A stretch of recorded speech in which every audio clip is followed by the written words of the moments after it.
Professor Manoj Kumar Jha 3 minutes. शुक्रिया माननीय उपसभापति महोदय। मैं माननीय मंत्री जी बड़े गौर से सुन रहे हैं, पढ़ भी रहे हैं। उनको आग्रह करूंगा कि नाम बड़ा बढ़िया रखा है, जन विश्वास। अब ये तो मैं यही जानना चाहता हूं उस कागज के पीछे कौन सी चीज है। बहरहाल मैं माननीय मंत्री जी, हमारे यहाँ कहावत है, महाराष्ट्र में भी होगी, गुजरात में भी होगी, नाम बड़े और दर्शन छोटे।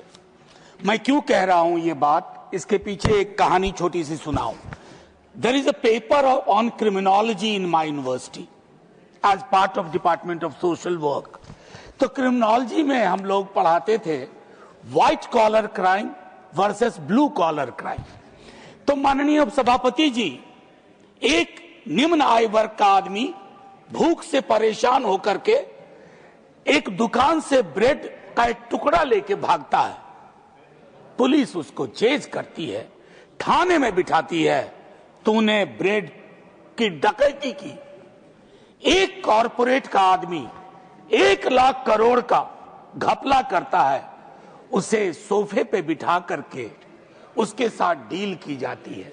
मैं एक स्पष्ट झुकाव जो इस बिल के माध्यम से देख रहा हूं आपके समक्ष मैंने रखा। माननीय मंत्री जी, ये फ्राइडियन स्लिप भी नहीं है।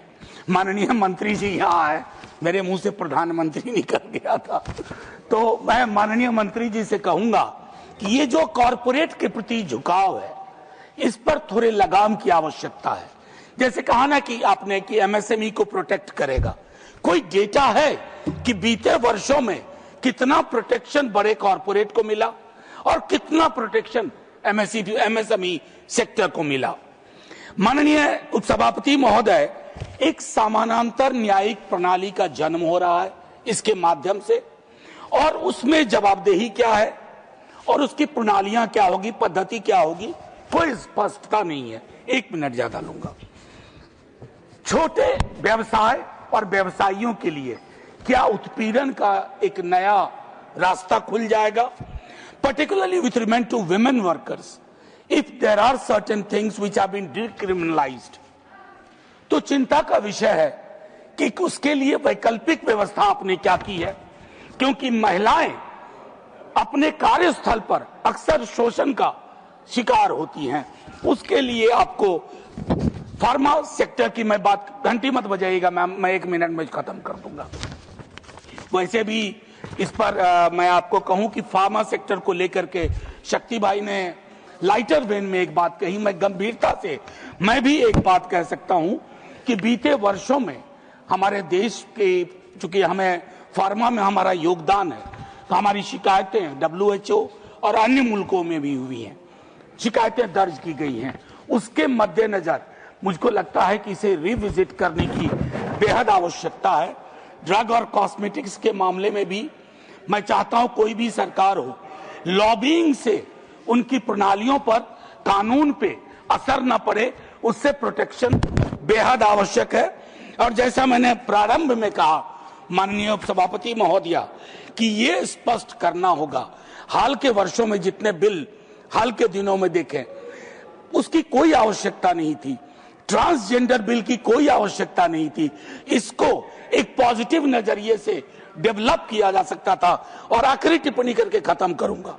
अभी इसके ठीक बाद मुझे 1.5 घंटा विलंब हो गया है, मुझे प्रेस क्लब जाना है। जानती हैं क्यों मैम? सिर्फ इसलिए कि सरकार की आलोचना देश की आलोचना हो गई है। सरकार की नीतियों, उसमें कुछ डिक्रिमिनलाइज करिए। मेरे देश और मेरी सरकार में फर्क है। ये फर्क 75 वर्ष पूर्व भी था, ये फर्क 75 वर्ष बाद भी रहना चाहिए। क्योंकि आज मैं जहां जा रहा हूं वहां YouTube बैन कर दिया गया है, जर्नलिस्ट हैव बीन बैन, और मैं वहां जा रहा हूं सदन की तरफ से, अपने दल की तरफ से, राष्ट्रीय जनता दल की तरफ से। मैं अंत में माननीय मंत्री जी को जय हिंद के माध्यम से कहता हूं कि तय करिए कि सरकार किसके लिए है। आपकी नीतियां कॉरपोरेट परस्त हो, 24 घंटे 7 दिन। समृद्धि के 5 टापू सिर्फ चुनाव में वोट नहीं देते हैं। असमानता के महासागर वाले लोग ही आपको चुन के यहां तक बिठाए हैं, नहीं तो यहां और वहां में फर्क नहीं है। जय हिंद।